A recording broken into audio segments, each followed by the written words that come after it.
mbokk yi on s'est beaucoup battu pour un projet. Ce projet boobu mooy sauver le Sénégal. Ce projet boobu mooy sauver le Sénégal.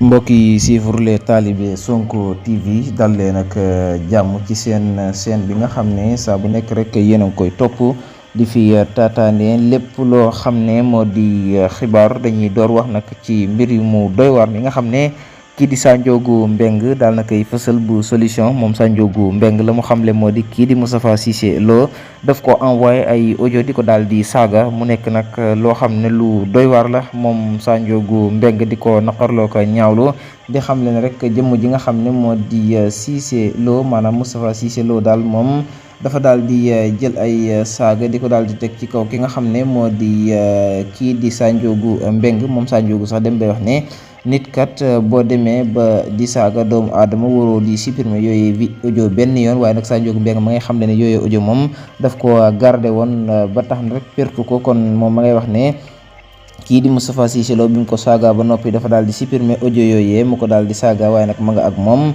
di wax ne boo nekkee ci am réew bañ ko lay wax dara da ngay bañ a wax lu ñu lay waxee dara. moom Sandiogou Mbeng mu nekk nag ay audio yoo xam ne jamono ji daal Sénégalais yu bëri ñu ngi koy daal di addu saa bu nekk ginnaaw bi Sandiogou Mbeng génnee def interview di wax ak Sénégalais yi. loolee nag moom Sandiogou ma ngay xam ne du ko fësal ci penc mi benn yoon. maam daal di jàkkaarloog Sénégalais yi di leen tegal saaga yi nga xam ne kii di Moustapha Cissé Lo daal na ko koy saaga. loolee nekk loo xam ne lu doy waar la.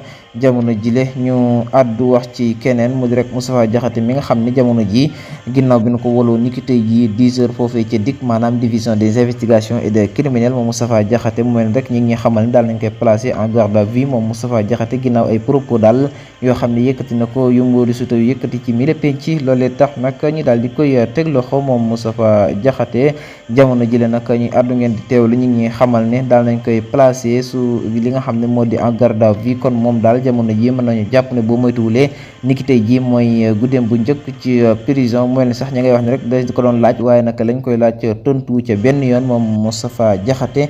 ginnaaw loolee daal jamono ji ñi ngi xamal ne daal nañ koy garde à vue moom mi la ginnaaw bi na ko wóolu niki tey ji 10 heures foofee ca division des investigations et de criminels. ñu ngi leen di ñaan ñi ne abonné waaye tam dina topp saa bu nekk ngir di mën am suñu xabaar. jaa ngeen jëf.